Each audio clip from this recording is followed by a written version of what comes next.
Mensahe na to karon kabuntagon mga igsoon. Welcome back to Born to Praise TV channel. We are created to praise and worship Him. May tungod sa path from failure to fellowship. We believe that we experience failure. Amen. Nakasabot na nga dunay kapakyasan sa itong magkinabuhi. Then, mingon tayo normal na. Pero sa dili pa nako ni mga igsoon isaysay ang tanan. Tugodi ko sa paghatag og overview sa ato ang teksto karon mga igsoon natong dadon. Kaning teksto mga igsoon adunay mga wordplay. Unsa ang wordplay kani? Kung giunsa gigamit ang pulong sa ilang conversation between Jesus and Peter. Na itong wordplay gigamit nila ang duha ka gugma mga igsoon. Sanglit karong bulana nagisgot mata kabayan sa gugma kaning agapeo or agapaw, then philia. Si Jesus kini gitawag nato nga agapeo, usa ni siya sa gugma diin ang gugma nga pinakataas nga gugma, no? Nga dili matukngan. Everybody say dili matukngan. Tanawa ang conversation nila ni Peter o ni Jesus. Ang pangutana ni Jesus, Pedro, gihigugma mo ba ako? And that is agapeo. Gugma sa Dios. Gusto ni Jesus nga higugmaon niya si Jesus, higugmaon ni Pedro si Jesus nga gugma sa Dios nung gugma. Pero unsay tubag ni Pedro nganong katulo sa gipangutana tungod kay ganahan si Jesus nga matukma ang gusto niya nga madungog. Nganong ikatulo? Sa ikatulo nakita gyud ni Jesus na si Pedro stands for tawhanon nato nga gugma philia. Di yun makatupong sa gugma sa Diyos. Ang gugmang philia, walay makatupong sa gugma sa Diyos. Munang ikatulog ini gibalik. Munang mga igsoon, sa itong kinabuhi, doon na tayo tulo ka mga butang nga itong hisgutan.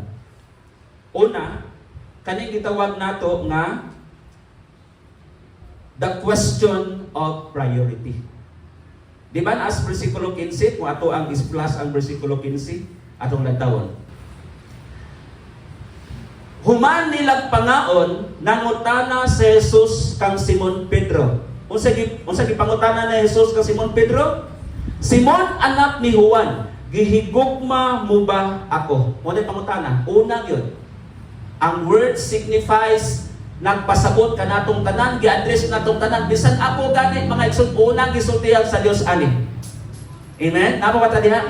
Okay, unsay pangutana? Gihigugma mo ba ako labaw sa paghigugma niining mga butanga? Naa siya gitumpok mga igsoon. Na ako example diha. Okay. Nandiyan na po sa bersikulo. Tanawa ang akong gi-flash sa screen. Na-mention diha. Niining mga butanga, kanang niining mga butanga, bao ni tungod kay si Pedro mangingisda. Am I right? Tinuod? Si Pedro mangingisda, literal nga mangingisda. Nangita siyang isda para isudan para sa iyahang makaon sa iyang pamilya. Kay pamilyado man siya. Ha? Ganahan siya nga makakita mo nang naani mga material gigamit. Net. O, unsa may gamit sa mangingisda? Ukot, di ba? So kung mangingisda siya, ang iyang huna-huna, sige naging pangisda o isda nga literal. Okay, sunod, kini ito pambot or boat. Diha niyang sakayan, diha niya ikarga ang iyang mga kuha. Di ba, nato tayo one time gani, nag-iinan siya ni Jesus nga, wala mo'y kuha tibuok anlaw. Wala yun, magtutulog. Alam di, itaktak inyong pukot itong dapita. Nagsakay sila o sakyanan.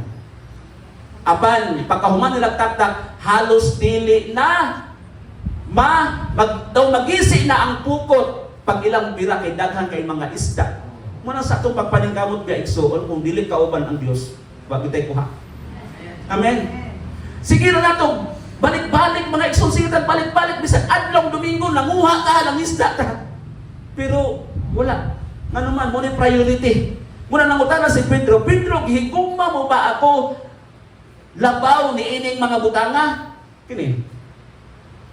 Dayon sa ilang mga disipulo, kanunay silang nagnantugi, kinsa may labaw na to?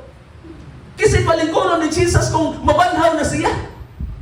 Di ba? Usahay, mabutang ko na sa tunguna-una mga igsoon nga, labaw dyan ko kay pastor ko. Labaw dyan ko kay nagugos music team. Tanawa na ng music team, naas tubangan, wala diha kalingkod. Di ba muna yung konsepto nato mga igsoon? Kanang simbahan na, nasadya na tungod pa na nato. Amen? Maay na anay mga posibilidad niya kay gibag o naman tas Ginoo wala na sa tunguna-una. Amen? Amen. Ilang amen. Wala na nasa unahon nato mga igsoon, pero naala gyud tay dapat karong i-input o unsa i-input nato mga igsoon nining gayuna. Unsa may focus mga igsoon sa gugma?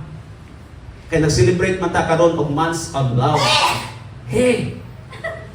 Hallelujah. No? Nag-celebrate man ta months of love. Unsa may focus sa gugma din hindapitan mga igsoon? Dinhi nakita nato nga ang gugma ni Jesus nagpatikbabaw tungod kay si Kristo mga igsoon wala siya nangutanag unsay mga lista sa imong gikabalakhan. Nganong wa ka kasimba daghan tang mga rasunis.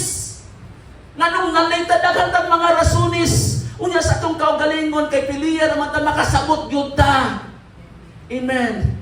Mauna nga sa standard sa Ginoo, buhaton nato tungod kay si Lord mga igsoon, He understands the way it is, the way we understand. Nakasabot siya mga igsoon, pero naalang yun siya standard nga atong faluhon. Naalang yun siya standard nga atong faluhon mga igsoon. Wala magkulikta si Kristo mga igsoon kung unsay atong mga dahilan, atong mga excuses mga igsoon, nga mo promise na mga igsoon nga buhaton na nato ni. Sunod kung mapakyas ta ay ako na ning bawi na ko sa sunod. Di ba wala tayo na to, no? Panalitan makapapakyas na ko sa kabutang, mingon na nga, ay, pastor, bawi na ko sa sunod. Pero pangutan mo ikaw, di ka kabawi. Bisa kung saan na ito paningkamot mga igsoon, napalta kag usa ka Domingo, di ka kabawi. Kung mag-refer ta sa standard sa Diyos. Kinsam ta makabawi. Nawa kita gihatag sa Ginoo. Tanawa mga igsoon, ang gisulti diha sa Romans chapter 11 verse 35 to 36. Basahon na to tanan. 1, 2, 3, go. Kinsay makahatag kaniyang bigsa sa saso, aron iyang basdan. Ikan kaniya, pinaagi kaniya, alam kaniya, ang kanang mga pagam. Iya sa Dios ang himaya sa walay katapusan. Maunang mga tao gali mga igsoon ug hud-apon o wala ilang mga butang, magguol sila kay ilang giangkon nga ilaha. Ano mga igsoon, kini mga butang nga naangkon nato dinhi ato steward data ani. Amen. Unang steward ganita, ayuhon nato pag gamit kay steward man ta. Ang mga butang mga igsoon nga maayo paggamit, mulungtad na, mudugay na maguba. Kanang laptop dugay na kayo na college pa ko ana. Nakapalit ko ana tungod sa research. Way back 2015. Buhi pagyapon ron. Pilan man katuig. Ang akong gipaayuhan ingon dito, may ganay kay gikan sa 2015. May ganay kay nakaabot ni aning mga tuiga. Ipahiyo ko, pasalamat ko sa Ginoo nga, depende na ko dahil sa pag-amping. Pero sulod sa 2015, 2026 na taron, kinala sa ipaayo, guba na gihapon. Pero ang guba niya mga igsoon, dili ang internal, katong SSD, katong iyahang diin mo, kuan taong mga files na kinanglan nga iyang mabasa nya kay katong gibutang diha gamay ra man kayo na naamay kinutuban 3 to 5 years lang ang SSD. So gi-insert na po siya taas-taas sa SSD para magamit ra gyud siya. Ako nang planuhang baligyan 500 pesos. Pero ang gasto pila 4,100. Depende na sa paggamit. Lapaw na siya mga igsoon sa maturity, 5 years lang ang laptop.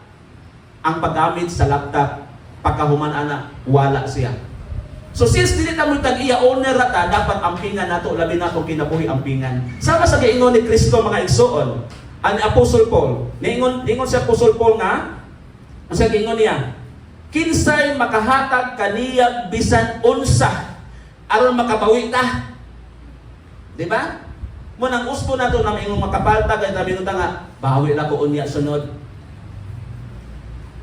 Amen? Naigo dyan ko na pastor, kaya nga naman, isulti mag-uwan, bawi ako. Amen? Na? Nakasulti ba da? Ako ng timbol sa Domingo. Unya kay ang mensahe last Sunday, di man mensahe karon. So makabawi di ta.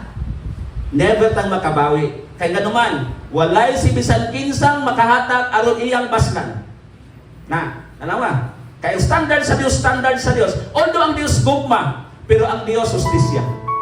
Thanks for watching. Don't forget to like and subscribe Born to Praise TV channel for more videos and updates.